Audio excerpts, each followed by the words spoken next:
Good afternoon and welcome to PQP2, Week 5. We'd like to acknowledge that we're recording today from the traditional territory of Ninkewaju in Thunder Bay, Ontario. So welcome. Yes, welcome. We have a few things. Really, we're into practicums quite a bit in this module.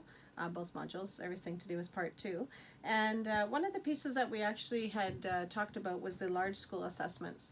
And really, when I say large school, I really mean wide, like either EQAO or world exams, like TIMS, or gosh, there's all kinds of them. But the importance of really how we use those, why we use those, what kind of data that gives us at the very, the macro level, and then what that means for us down at the micro level at the school. So if you are currently not teaching in Ontario, please feel free to use whatever large-scale data collection that your school or your school board subscribes to. And it may be something that none of us are familiar with because we have had students from all over the world, and tell us about it. They're very, very interesting for each other to find out, what that information is doing. And what's interesting as well is to look at where like EQAO, where the province is going with that data collection and what it tells us. And a brief piece on, so those of you that will use EQAO or even other large-scale assessments in your school, when I'm working with EQAO in my school, we're drilling down to the question level, and so EQAO allows you to look at what questions specifically your students did well on and didn't do well on as a whole, and then compared with the province and your board, and then those questions then address certain expectations within the curriculum, so you can quickly drill yourself down to going, we really need to work on topic development and writing. And that is valuable information for my staff. Whereas the writing score may have been, 81%, and that's fabulous, but there are things we need to work on. Yeah. And so that's how you get to that valuable information, is really drilling down into those large-scale assessments and figuring out what's going to work for your school. And then we have a look at funding.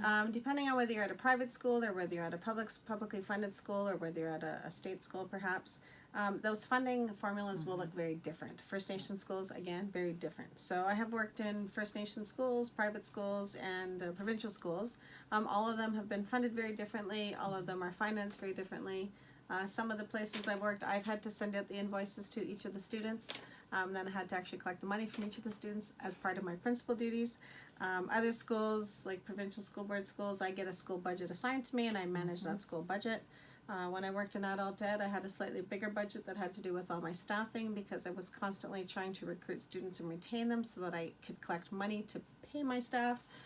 So depending on the different situations you're in, your funding allocations and your funding management of responsibilities will look very different. And we provided you with the 2018-2019 technical paper from the ministry, and that's what the funding upcoming will look like. And so it explains to you where the grant monies are put, how much is in each grant, so like the special education grant or the transportation grant. So it goes through that. It can be a little dry, but it is actually very interesting, especially if it's the first time you ever looked at how the provincial funding formula works out.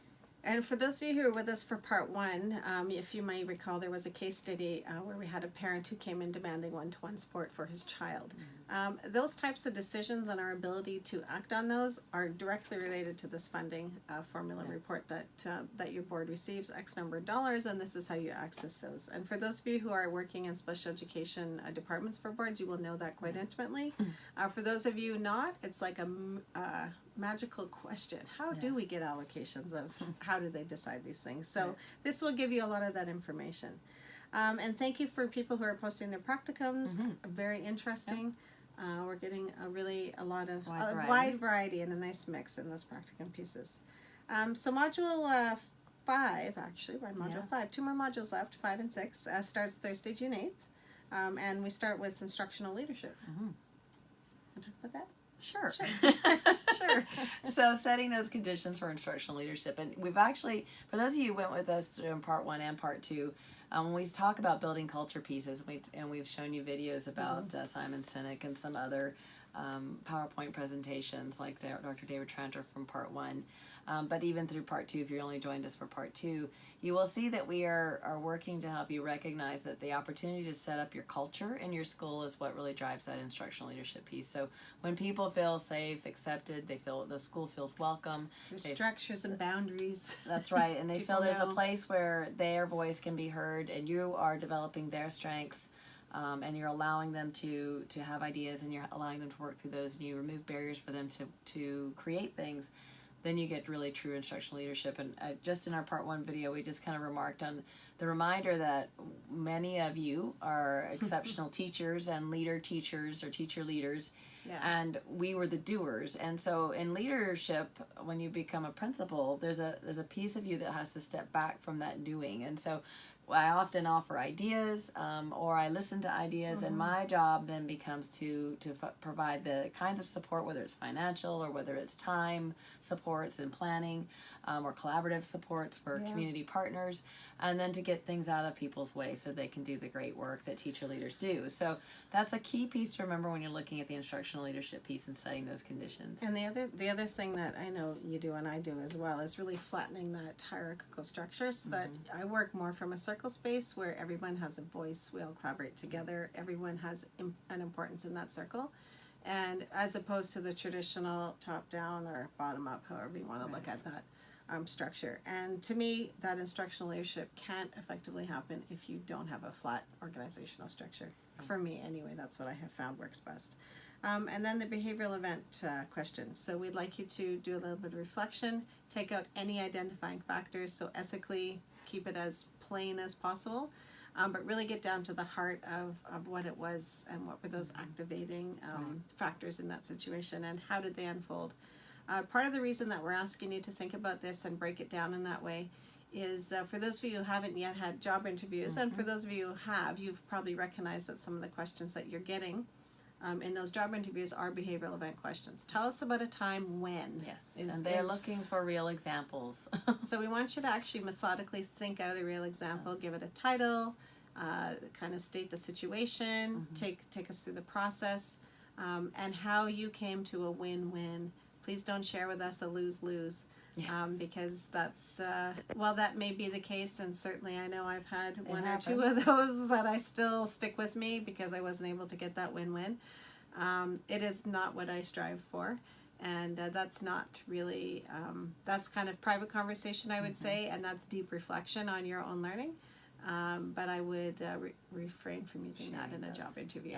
So there may still be somebody out there that's still hurting from that situation. So always to be working towards that win-win and what you can do to achieve that. So on that note, keep up the good work. And next Monday we will be seeing anyone who wants to join us by Zoom. I'm still learning how to use it, so I just got an account on Friday.